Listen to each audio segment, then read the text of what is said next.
I'm pretty pumped, y'all. Thank you all for the amazing comments. I'm glad you can be part of this amazing point in my life, and more news of this to come later, but we have a tremendous amount to get into today. 7 different stories, and our first deals with the game launching today, the day this video is launching, and that's Onward. But this is not going to be a review, but some tips from someone who loves really highly competitive VR games, and I see many times newcomers getting put on blast very unnecessarily because they are just that, very new. Obviously, I always recommend to play the tutorials. Go practice against the bots. You need to understand the basics, but sometimes there are just much better tips to give that may be overlooked. Because of this, I want to direct you, and we'll link in the description of this video, a video made by Theta on YouTube that goes over Onward etiquette and a beginner guide. Now, I listened to this and I think it sums up pretty well what a newcomer will need to know to get started, starting with the best foot moving forward. It's unfortunate, but too many times do I see newcomers and veterans in Paval or other VR games really go at it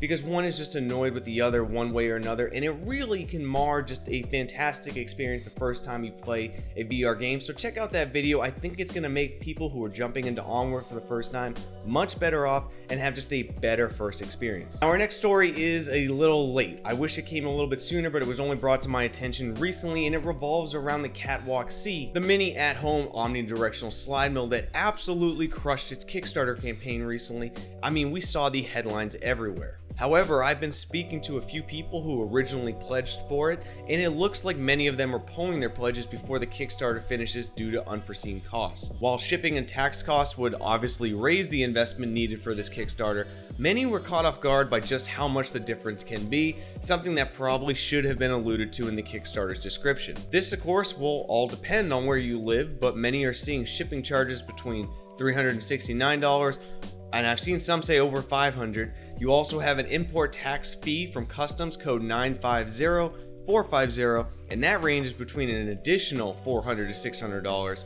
And then of course you got normal taxes where you live. Basically, a $999 Kickstarter backing could end up being at least double that depending on where you live by the time you receive it. At the moment, they can only give estimates of these additional charges, so any backers will not know final cost until a later date. Like I said though, unfortunately this story is coming a little bit late. At the time this video launches, there's plus or minus 10 hours before this Kickstarter campaign ends, and you may not be able to pull your pledge at that point. If you have not been following this and you pledge for a Catwalk C, it may be an idea to look into that before this Kickstarter runs out. That's the warning. It's unfortunate, but let me know your thoughts. Also, let's revisit this Oculus Quest 2 with a new article that just launched on Upload VR, and hopefully this will be the answer to the question everyone wants to know. Does it have an IPD slider? According to an article by Ian Hamilton, his reliable unnamed sources claim that the number 2, located between the lenses on the leaked Oculus Quest 2 images, is in fact a slider to tweak IPD settings, with 2 being the middle, and it can be slid into a 1 or 3 position as well for different IPD distances. This, combined with possibly larger lenses, may be enough for a very wide IPD range, maybe even some increased field of view. An IPD slider, for those unfamiliar with the term in this sense, is basically a mechanical slider to adjust the position of the lenses, that way they match the center of your eyes. This makes clearer visuals for the user and definitely less eye strain. Again, it's still all leaks, but I will backtrack a little bit on a previous video I did. I think it's important that we can correct when we may be incorrect. The more that I look at these leaks, the more I see stuff coming out. It's not going to be a Ghost successor. I think it's either going to be a semi-lateral or upgrade Oculus Quest, but opinions can change every day. It's always good to be open-minded. Let me know your thoughts. But in massive VR related news, something that's very important to me is standards. Standards are very important. Yes, VR is very super early in its infancy, even though some of us have been playing it for a while. It's early, and standards are still being made, but Oculus finally did something to bring us closer to that standard. I know many are unfamiliar with OpenXR, but it's basically an open platform standard for VR. This solves a problem that we've had for a while. My fellow Revive users understand this very well. Now, the APIs that Oculus uses, the application programming interface, is often part of what's called an SDK, a software development kit, and before this OpenXR update, any apps developed by Oculus would only work on Oculus hardware. This is why those who say tried playing Asgard's Wrath when it launched using index controllers may remember some terrible controller handling for a small period of time. We talk a lot about how time and money are both scarce resources, and without OpenXR, if a developer wished to have support on all headsets, multiple APIs would need to be used, which takes a tremendous amount of work and time. But most importantly, again, VR is early on in its infancy.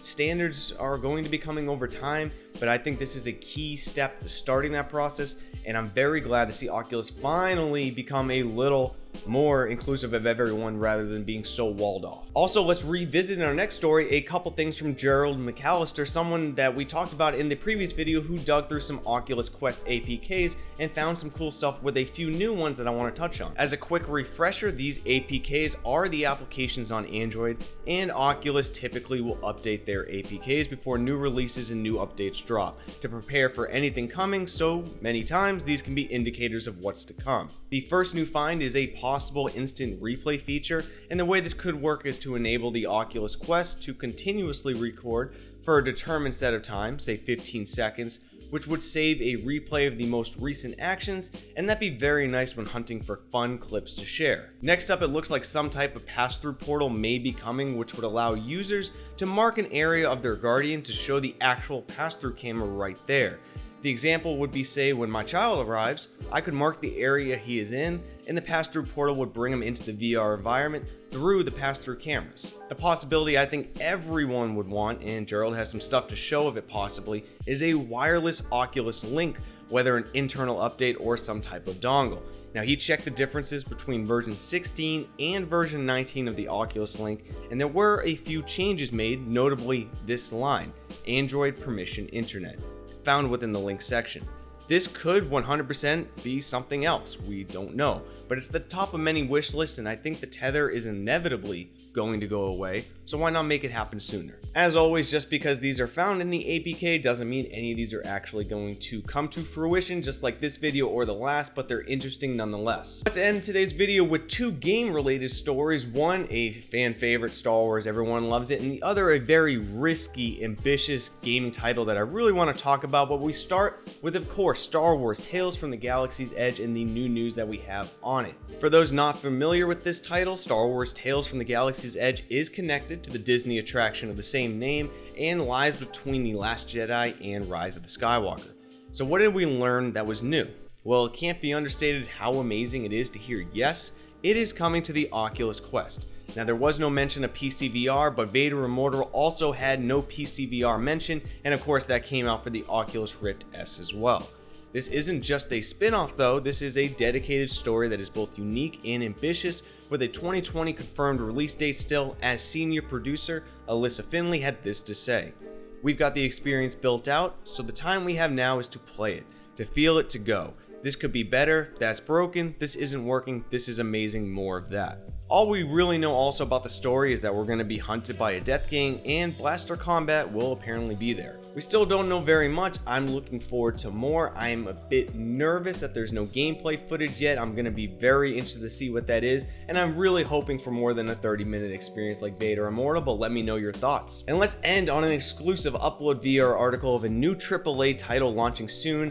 It's very ambitious, it's very risky, but there's key things here that I think they're going to nail it. Called Frostpoint, it's a multiplayer VR shooter with heavy emphasis on player versus enemy, meaning that while fighting other players, you will also have monsters on the field as well, causing a whole different dynamic. A lot of Battlefield comparisons were made on this, and this will be team focused with no classes, just different chosen loadouts. Straight from the developers, it's a free-form class system. You as a player, your class is really based on what tools you're grabbing from the wall, paying in-game currency to upgrade, and then the suits add a certain level of class-like features. Some suits have players running faster, better protection, cut down on gun recoil. There are certain things that change. If you want to be a heavy, you can be a heavy. If you want to be a scout, you can be. Or if you want to be pure support, you can. Now this game will feature 2 game modes and 10 versus 10 play, with a free open beta in September for people to try out the game. And this is important because during that time, people playing the game and supporting it may be recognized for their help and may receive or win a free copy of the game for launch. This will be, of course, a PC VR only title and launching later this year. So multiplayer games, of course, have that multiplayer VR curse. A lot of these games just don't gain traction. A lot of people want a story.